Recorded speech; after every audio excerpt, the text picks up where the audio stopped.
இன்றைக்கு அனைத்து இந்திய அண்ணா திராவிட முன்னேற்ற கழக ஆட்சியில் நிறைய திட்டங்களை கொண்டாந்து நிறைவேற்றிருக்கிறோம். இன்றைக்கு 2011 2023 வரை 17 அரசு மருத்துவக் கல்லூரி மருத்துவமனை கொண்டாந்து, ஒரே ஆண்டில் 11 அரசு மருத்துவக் கல்லூரி மருத்துவமனை கொண்டாந்து சாதனை படுத்திருக்கிறோம். அதே போல் 7 சட்டக்கல்லூரியை கொண்டாந்துருக்கிறோம். அந்த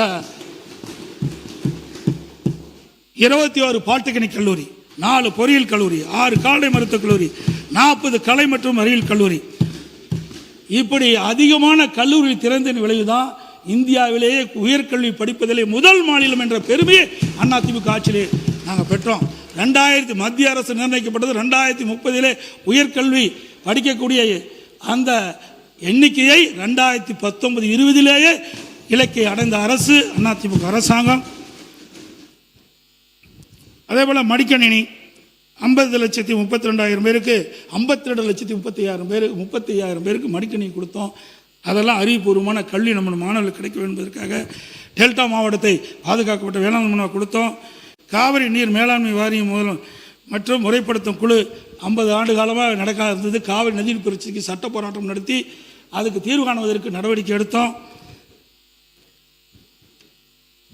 குடிமராமத்து திட்டம் அற்புதமான திட்டம், விவசாயிகளுடைய கனவு திட்டம். கிட்டத்தட்ட பொதுப்பணித்துறையின் கீழே 14,000 ஏரிகள் இருக்குது.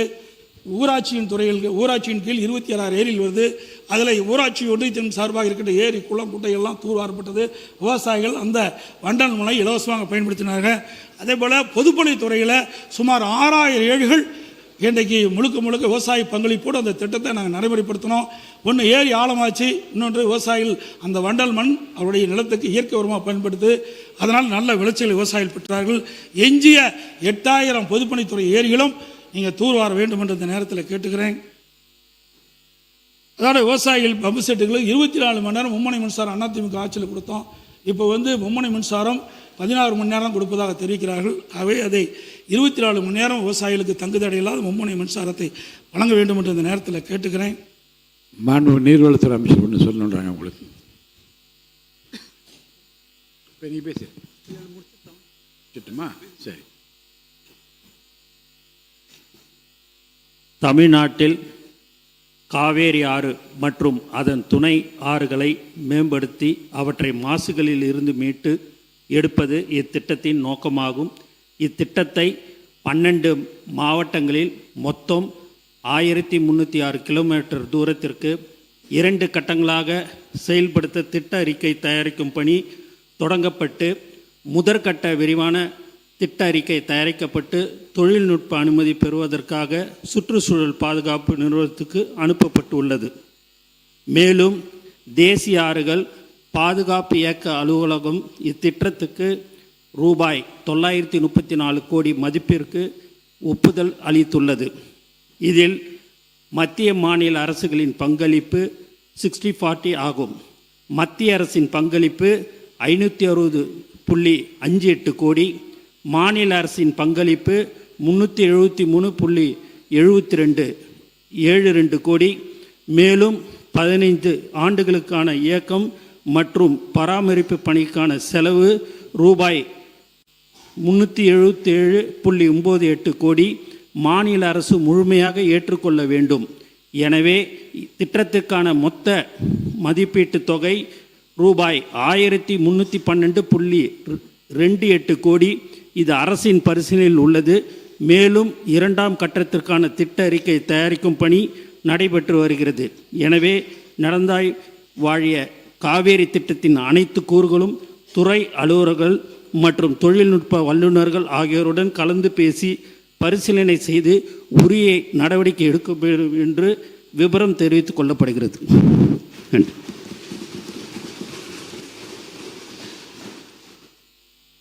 மாண்புமிகு பேரவைத் தலைவர்களே,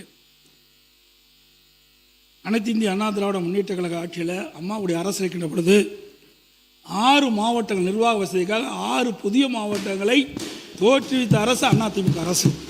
கள்ளக்குறிச்சி, தென்காசி, செங்கல்பட்டு, திருப்பத்தூர், ராணிப்பேட்டை, மயிலாடுதுறை 6 புதிய மாவட்டங்களை தோற்றுவித்த அரசு அதிமுக அரசு என்பதை இந்த நேரத்தில் தெரிவிக்கிறேன்.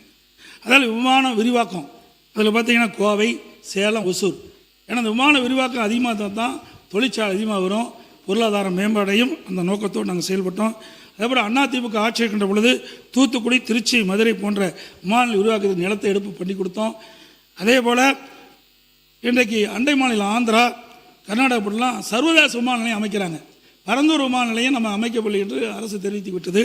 பரந்தூர் விமான நிலையம், ஆனால் சர்வதேச விமான நிலையம் ஒன்று அமைக்கப்பட வேண்டும். அப்போ தான் தொழில் வளம் பெருகும். அதனால் வறட்சியான பகுதியை பார்வையிட்டு அங்கே ஒரு விமான நிலையம் அமைப்பதற்கு, இந்த சர்வதேச விமான நிலையம் அமைப்பதற்கு இந்த அரசு முயற்சி மேற்கொள்ள வேண்டும் என்று கேட்டுக்கிறேன். இன்றைக்கு அண்மையில் மாண்பு முதலமைச்சர் அவர்கள் பல்வேறு இடங்களில் போய் பார்வையிட்டார். அப்போ கழிவுநீர் சுத்திகரிப்பு நிலையம் கொடுங்கோயில் போய் பார்த்தார். அது அனைத்து இந்திய அண்ணா திராவிட முன்னேற்ற கழக ஆட்சியில் அம்மா அடிக்கல் நாட்டப்பட்டு அம்மாவுடைய அரசு கட்டி முடிக்கப்பட்டு நானே போய் திறந்தேன். கடல் நீரை குடிநீராக்கும் திட்டம் நெம்மேலியில், அது அதிமுக ஆட்சியில் தொடங்கப்பட்டது. மெட்ரோ ரயில் திட்டம், ஒரு திட்டத்திற்கு இந்தியாவிலேயே 63,000 கோடி பெற்று அனுமதி பெற்ற ஒரே அரசாங்கம் அனைத்து இந்திய அண்ணா திராவிட அரசு. எதற்காக சொல்லின்னு சொன்னால், அடிக்கடி முதலமைச்சர் அவர்கள் தேர்தல் நேரத்தில் நீத்து போன கட்சி ஆட்சியில் இருக்கின்ற பொழுதுதான் இப்பேற்பட்ட சிறப்பான திட்டத்தை நாங்கள் கொண்டு வந்தோம் நாட்டு மக்கள் என்பதை நேரத்தில் சுட்டி காட்டுகின்றேன். நிலையான ஆட்சி, நன்மை பயக்கக்கூடிய ஆட்சி அதிமுக ஆட்சி என்பதையும் நேரத்தில் தெரிவிக்க விரும்புகிறேன்.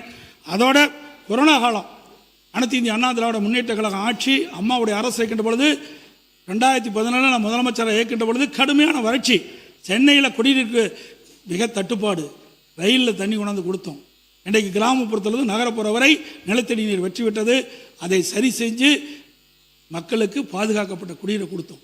பிறகு அங்கே டெல்டா மாவட்டத்தில் கஜா புயல், அங்கே டெல்டா மாவட்டம் புரட்டி போட்டு விட்டது. அங்கே இருக்கின்ற விவசாய விளைநிலங்கள் எல்லாம் இன்றைக்கு சேதமடைஞ்சிட்டது. அங்கே இருக்கின்ற மின் கம்பங்கள், டிரான்ஸ்பாரம், துணை மின்கள் அனைத்துமே அந்த புயலால் நொறுங்கி போச்சு. அதையெல்லாம் புயல் வேகத்தில் நிவாரணம் செஞ்சு விவசாயிகளுக்கு தேவையான நிவாரண உதவி செஞ்சோம். அதே போல் இந்த மின்கம்பங்கள் எல்லாம் மாற்றி அமைக்கப்பட்டது அந்த காலகட்டத்தில். அதுக்கு பிறகு கொரோனா, ஒரு ஆண்டு அரசுக்கு வருவாயே மிக மிக குறைவு. அந்த காலகட்டத்திலும் சிறப்பான ஆட்சி கொடுத்தோம். கொரோனாவுக்கு 40,000 கோடி செலவு. அனைத்து இந்திய அண்ணா திராவிட முன்னேற்ற கழக ஆட்சி இருக்கின்ற பொழுது சுமார் 4,87,000 கோடி 2011 2014 வரை. 2011 மாண்புமிகு புரட்சித் தலைவி அம்மாவில் தமிழகத்தினுடைய முதலமைச்சர் பொறுப்பேற்கின்ற போது 1,14,000 கோடியில் கடனில் பொறுப்பு ஏற்றாங்க. அதற்கு பிறகு ஒவ்வொரு திட்டத்திற்கும் குறைந்த அளவு தான் கடன் வாங்கப்பட்டது. கொரோனா காலத்தில் ஒரு வருட காலம் அரசுக்கு வருவாய் கிடையாது. இன்றைக்கு டாஸ்மாக் வருமானம் கிடையாது, பத்திரப்பதிவு வருமானம் கிடையாது, ரோட் டேக்ஸ் கிடையாது, ஜிஎஸ்டி கிடையாது, அதே போல் எக்ஸைஸ் கிடையாது. ஆக இப்படி வருவாய் வருமானம் மிக மிக குறைவு. அந்த காலகட்டத்தை கூட சிறப்பான ஆட்சி கொடுத்த அரசு அதிமுக அரசாங்கம் என்பதை இந்த நேரத்தில் சுட்டிக்காட்ட விளைகின்றேன். அதோட இன்றைய தினம் அரிசி விலை உயர்ந்துட்டுது, ஒரு கிலோவுக்கு 15 ரூபா உயர்ந்து போச்சு. அந்த கொரோனா காலத்தில் கூட விலைவாசி உயராமல் பார்த்து கொண்ட அரசு அதிமுக அரசு. இன்றைக்கு அந்த கொரோனா காலத்தில் மக்கள் வெளியிலே போய் வேலைக்கு செல்ல முடியாத நிலை, ஏழை எளிய மக்கள்லாம் பாதிக்கக்கூடாது என்பதற்காக ரேஷன் கடையில் ஒரு வருஷம் விலை இல்லாமல் இன்றைக்கு அரிசி கொடுத்தோம், பருப்பு கொடுத்தோம், சர்க்கரை கொடுத்தோம், எண்ணெய் கொடுத்தோம், குடும்பத்துக்கு 1000 ரூபா கொடுத்தோம், தைப்பொங்கல் போது 2,500 ரூபா கொடுத்தோம். அத்தனையும் கொடுத்தோம்.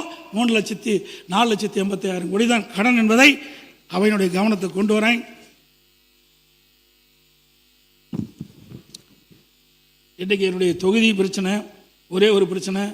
நான் அண்மையில் நாங்கள் என்னுடைய தொகுதிக்கு சென்ற போது அந்த கூட்டுக்குடி திட்டத்தில் அங்கே நங்கவள்ளி பேரூராட்சி, வனவாசி பேரூராட்சி, ஜனடாபுரம் பேரூராட்சி 3 பேரூராட்சிலையும் அந்த வருகின்ற தண்ணி புழு வருது.